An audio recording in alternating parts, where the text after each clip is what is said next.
रात के ठीक 1:47 पर अनाया के फोन की स्क्रीन अचानक चमक उठी। कॉलर आईडी पर वही नाम था, आरव। लेकिन आरव तो पिछले हफ्ते मर चुका था। कमरे में पीली ट्यूबलाइट टिमटिमा रही थी। पंखे की आवाज मानो अचानक थम सी गई थी। अनाया का दिल जोर जोर से धड़कने लगा। उसने फोन को देखा, स्क्रीन कांप रही थी, जैसे किसी की ठंडी उंगलियां उसके ऊपर फिसल रही हो। कॉल कट नहीं रहा था, रिंगटोन लगातार बज रही थी। वो डर के मारे फोन को देखती रही और फिर धीरे धीरे फोन अपने आप आंसर हो गया। कमरे में एक भारी खामोशी फैल गई और उस खामोशी के बीच एक बेहद धीमी सांसों की आवाज सुनाई दी। कोई था जो सांस ले रहा था। अनाया का शरीर सुन्न हो गया। उसकी आंखें डर से फटी रह गई। वो आवाज आरव की थी। वही हल्की हंसी, वही सांसों के बीच टूटी टूटी आवाज, लेकिन ठंडी, खोखली और दूर से आती हुई। आरव का एक्सीडेंट हुए आज पूरे 7 दिन हो चुके थे। उस दिन भी इतनी ही बारिश हो रही थी। वो रात भी ऐसी ही थी, अंधेरी, गीली और भयानक।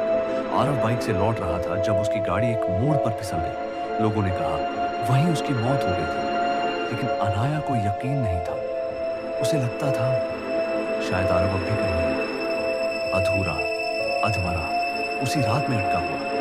कॉल के उस पार अब एक हल्की फुसफुसाहट सुनाई दी, इतनी धीमी कि शब्द समझ नहीं आ रहे थे।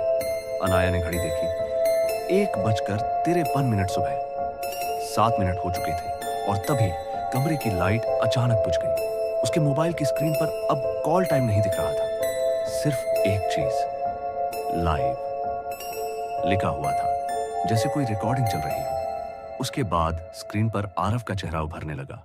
वही चेहरा जो उसने आखिरी बार अस्पताल में देखा था। माथे पर टांके, होठों पर हल्की मुस्कान और आंखें जो अब नहीं खुलनी थी, लेकिन वो खुली हुई थी। अनाया के हाथ कांपने लगे। उसने फोन को दूर फेंक दिया, लेकिन स्क्रीन फिर भी जल रही थी। अब उसमें उसका कमरा दिख रहा था, लाइव फेडेड कास्ट, जैसे कोई बाहर से उसे देख रहा हो। कैमरे के एंगल से उसने खुद को देखा। वो वहीं खड़ी थी, लेकिन उसके पीछे एक धुंधला साया खड़ा था। साया धीरे धीरे आगे बढ़ने लगा। फोन के स्पीकर से वही फुसफुसाहट सुनाई दी। अब साफ थी, तुमने कहा था मैं तुम्हें कभी छोड़कर नहीं जाऊंगा। उस पल कमरे की खिड़की अपने आप खुल गई। ठंडी हवा का झोंका अंदर आया और फोन स्क्रीन काली हो गई। अगली सुबह अनाया के पड़ोसी ने दरवाजा खटखटाया। दरवाजा खुला था। कमरा अंदर से ठंडा था, जैसे किसी ने ऐसी पूरी रात चलाया हो, लेकिन बिजली तो गई हुई थी। टेबल पर सिर्फ एक फोन रखा था। स्क्रीन पर अब भी वही लिखा था, कॉल ड्यूरेशन 00:13:07। आरव का नंबर। उस दिन के बाद फिर कभी किसी नेटवर्क में ट्रेस नहीं हुआ। कहते हैं वो कॉल हर साल 1 नवंबर की रात 1:47 पर फिर से आता है, लेकिन कोई नहीं जानता कौन उठाता है। क्या वो प्यार था या किसी अधूरी आत्मा की तड़प? कहना मुश्किल है। बस इतना पता है, कुछ रिश्ते मौत के बाद भी कॉल काटते नहीं।